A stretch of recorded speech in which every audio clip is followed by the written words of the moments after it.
JKB back with another episode. Today on the show I'm reviewing Stubbs the Zombie in Rebel Without a Pulse, thanks to the developer for the review copy. The game was originally released in 2005 on the original Xbox system. A lot of people at the time were talking about it because it was well known at the time that it was built on the Halo engine. I do have faint memories of playing it originally on the Xbox, thinking I'm not really a huge fan of this, so I was hoping that maybe they switched things up with this re-release. However, they've done absolutely nothing to the version of the game that you're going to get on Nintendo Switch. The only thing I can say they did was up the resolution. Actually, that's not completely true. They did update the controls to work on this generation of systems. As always, I don't like to really spoil the story in any of my reviews, but I'll say that Stubbs the Zombie is out for revenge, and he's doing so in a city known as the Punch Bowl, set in 1959. The city itself totally reminds me of Fallout, and what's also interesting in this game is that there's Nazis, so get prepared for that. Like I said earlier, this game is designed on the Halo engine, and you can see that right away when you get into the vehicles.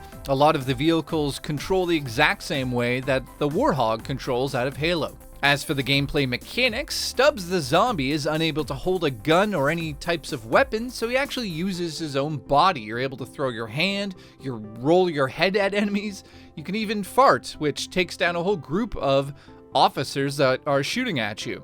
But the primary idea here is you have an option. You can actually just take out somebody by slapping them around a bit, or you can chew on their brains and collect them to be part of your army. Once you've bit a bunch of brains, you're able to control the crowd by whistling at them and bring them around the level and use them to do your bidding. So let's say a police officer is shooting at you with some futuristic weapon. You don't want to run into that battle without having a group of zombies following you. So it is a kind of a bit of a like zombie sim in that regard. In terms of that mechanic, it's very important to use it because you don't have a shield. You use the humans and your zombie army as your defense. I should say there's two ways to heal in the game, and one is obviously eating brains, the other one is just simply by standing still. When you get into the interior levels, deeper into the game, the enemy types do change a little bit, but for the most part, they're always going to be shooting some sort of projectile at you from a distance, so like I said before, it's important to grow a bit of a zombie army to put in between you and the enemy.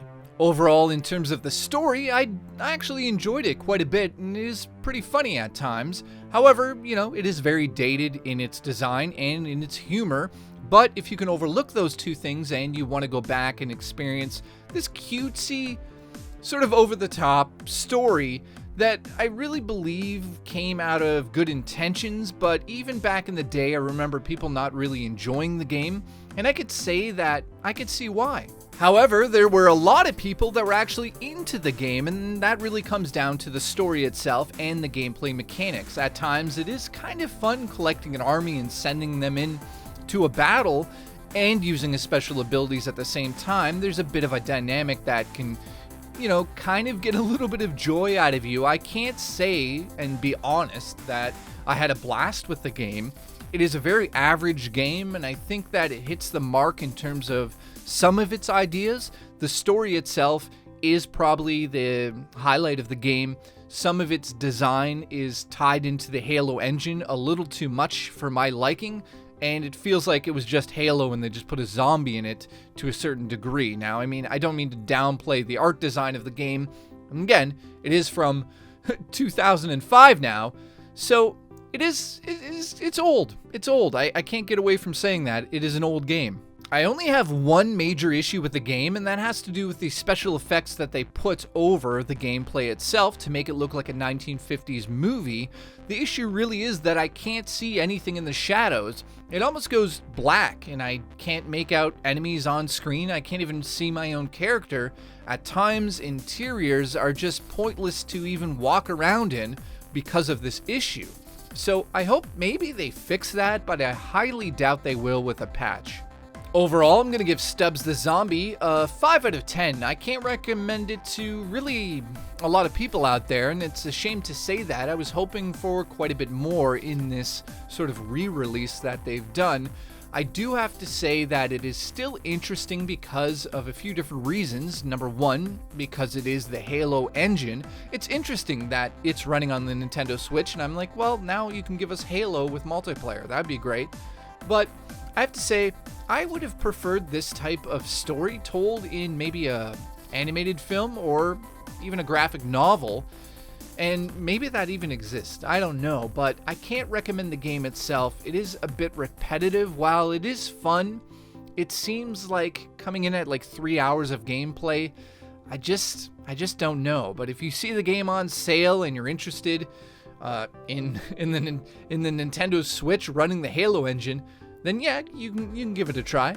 I mean, I could see that there was passion in the project and the art design of the game really does work, but I do feel like the dated gameplay mechanics really hold the game back, and it was great in the day to see those unique abilities, but now it's just in every video game. Thank you so much for watching. Please subscribe, and I'll see you in the next episode of JKB.